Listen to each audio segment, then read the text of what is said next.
About 60% of Earth's primate species, including apes, monkeys, gorillas, gibbons, and lemurs, are threatened with extinction, and about 75% have declining populations.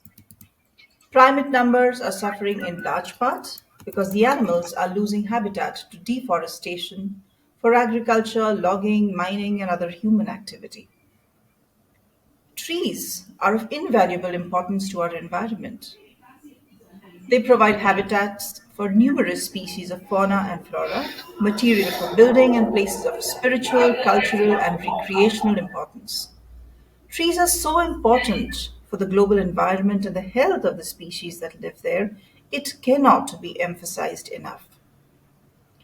So, how can someone living in a city make a difference in these two aspects, conservation of species and tree plantation? Well, we have organizations like the Soul Foundation, SOL, a 501c3 organization based in Chicago. COVID got Rizwana to do a rethink on her life and career, and the Soul Foundation was born.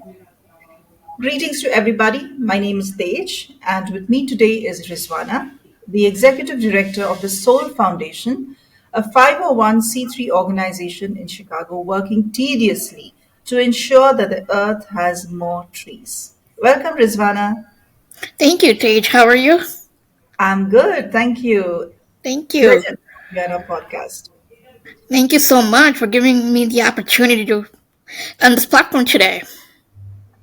So, Rizwana, tell us what does SOL, Soul, stand for, and tell us about the beginnings. Well, the SOUL stands for Seed of Life Foundation. And we believe that every beginning has to be seeded in order to grow and thrive. Um, Soul Foundation started as a hobby in 2018, late 2018. Um, Four of us came together and we were really wiped out of normal like life, stress and everything.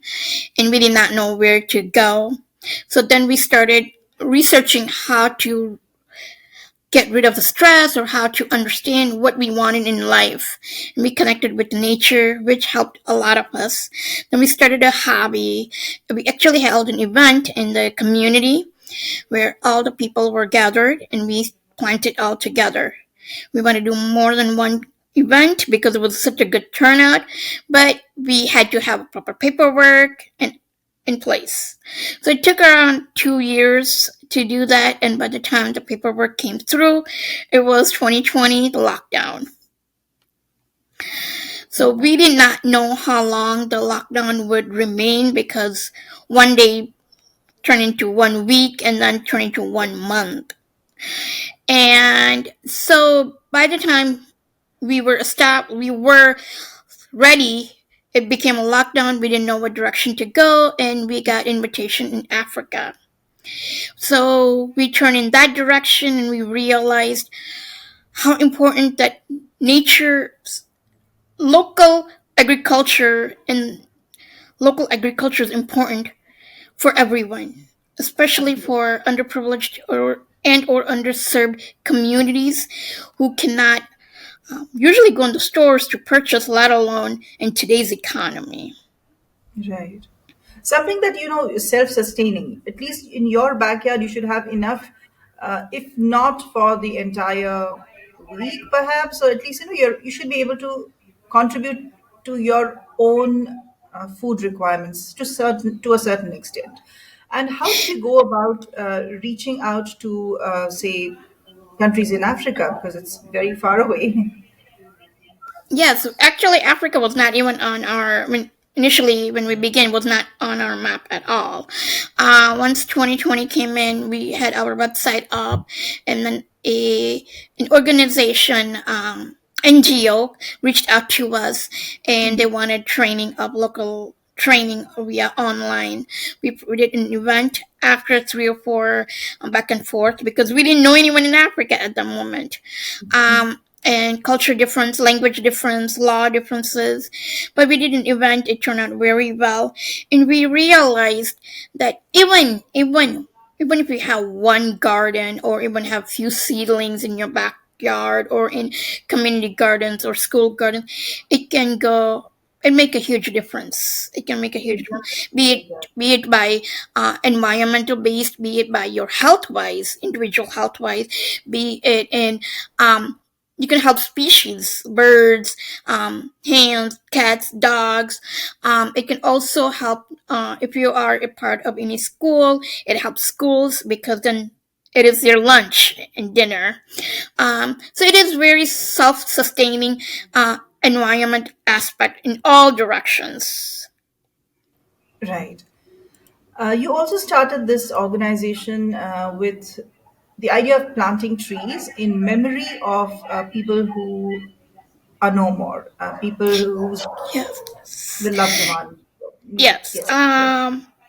Yes, and the reason behind it, in a lot of cultures and religions, be it Islam or Judaism or even Christianity, um, when you gift, when you put a name of a gift, especially like a tree or something that is used by living creatures or living human beings, it is considered that they are enjoying in the hereafter.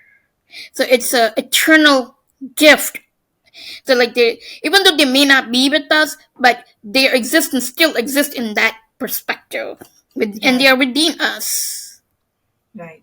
And how do you go about this? Does somebody come to you with a request and then in their name you plant a tree, or is it through a non-profit, say in Africa, that you are planting a tree? Do they give a So choice? well, you can have a choice when you plant when someone goes to on the Soul Foundation website and they request for a gift of a tree. We give them a choice. Where do you want your tree planted? Because we provide organization. We partner with the NGOs, educational institutions, in various parts of Asia, such as Sri Lanka and Bangladesh currently. And then we have in Africa, that is Kenya, Tanzania, Uganda, Cameroon. So anywhere you want, and we will put in that in that area or in that school. All right. And also the tree species is decided? Yes, you can choose whatever tree species you want, but we prefer you can provide us with a choice, but each country, each weather and soil is different, so we go with whatever soil or weather it helps the growth faster and more healthier. Right. Let's take a break to understand what Chizuba is. Everyone at some point ponders on how this beautiful life can be made more meaningful. Maybe you're a leader trying to enhance your employees' experience at your organization. Or you already work for the community and seek volunteers with state of the art skills to strengthen your nonprofit. Whatever your situation, know that you can make a difference. Chizuba began with this very vision, a vision to facilitate every skill and every passion in the world in meeting a social need.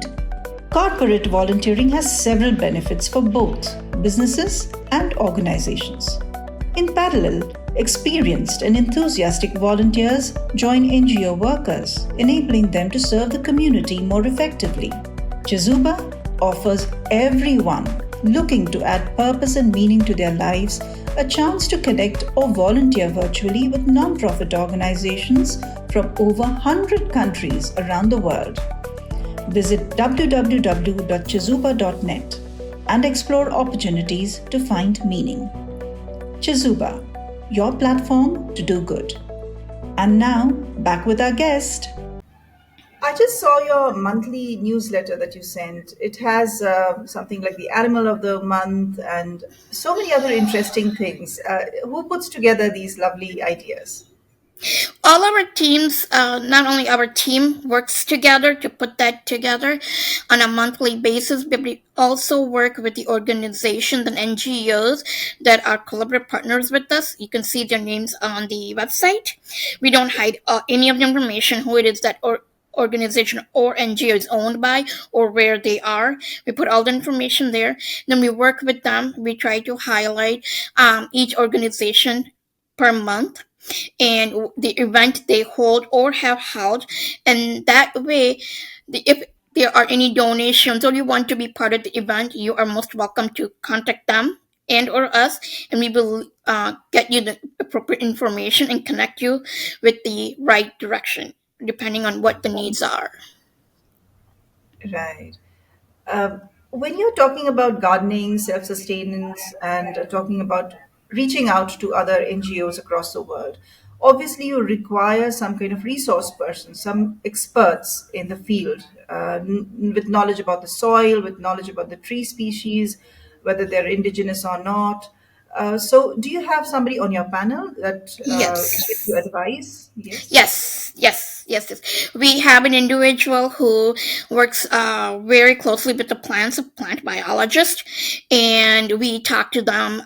There's actually a group that we work with, and they provide us especially if we have specific questions, they will be doing the research and working along with us to provide us with the correct information. Because as we know, even though our world is huge, we every soil, weather, temperature, it differs in each season as well in each part of the world. That is really amazing. So at the end of the day, Rizwana, I'm sure you get a lot of satisfaction because you are contributing so much to the environment, to the species. What are the challenges that you face? A lot in the beginning, the biggest challenge was I had not been exposed, or especially all our team members, we were not exposed to different parts of the world. So it was a big shock to us that each country has is different. They see the world differently. There are different laws, different languages, cultures, and I think the biggest is was a culture shock because as an American, we always believe that's how the world works, but it is so untrue. Um, so we learned a lot, and we did a lot of mistakes, and we still end up doing a lot of mistakes, but we learn as we go, and so that is one of the things that we have learned the hard way. Each has different language, culture, laws, and another thing at the moment we are slowly opening after COVID. So we are trying to get the word out what Soul Foundation is, what it does, and because after 2020 people have realized the importance of environment, but there is still that gap, the reality gap of of education or of the lack of education that we are running into, as well as the funds at the moment because of obviously inflation is going skyrocketed. So in overall, because we're 3 years old and we're still learning. So there's a lot of challenges, but at the end of the day, we know that we are making a difference because we get a lot of feedback from our partners, from our social media platform. So yes, we are making a difference and we want to continue doing that. Right.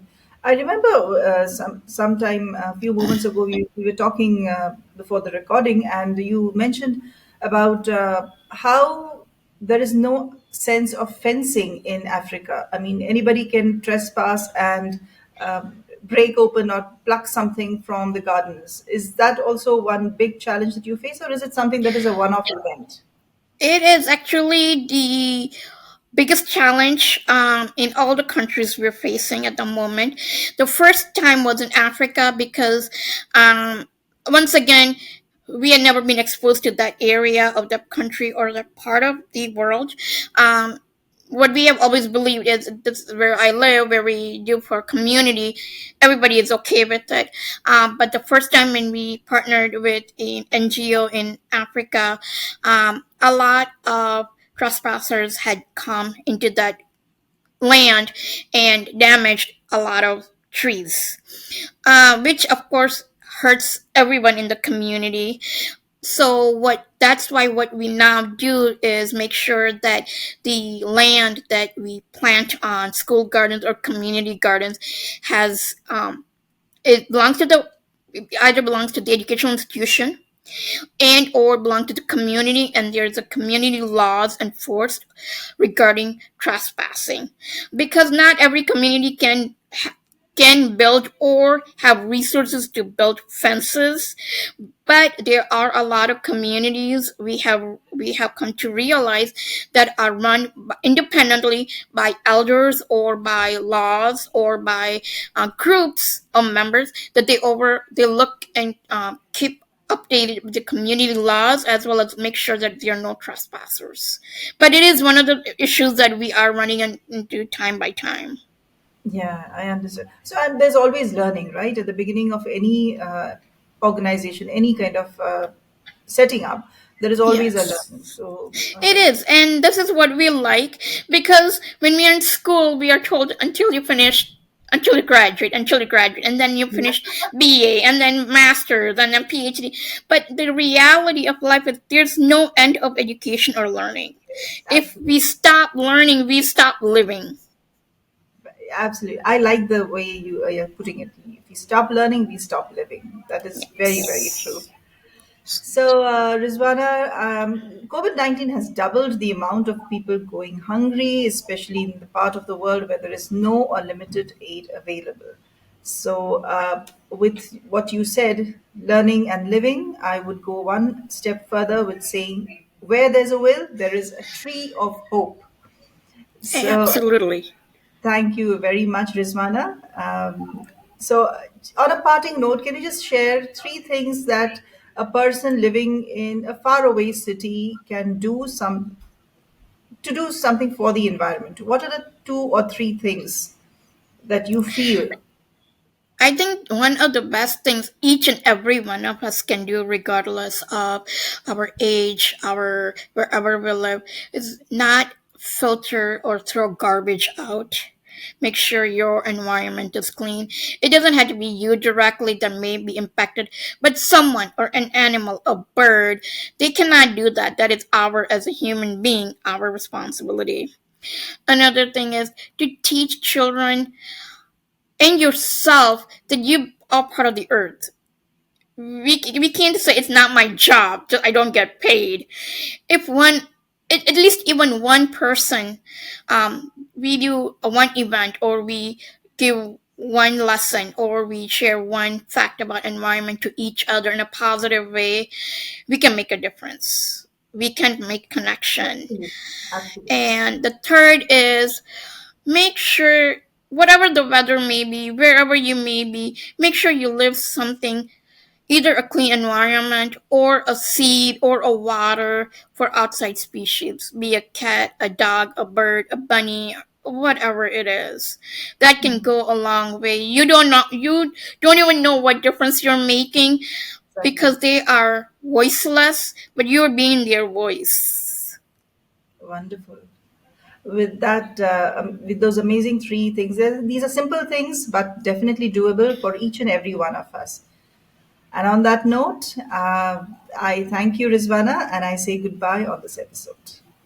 Thank you so much.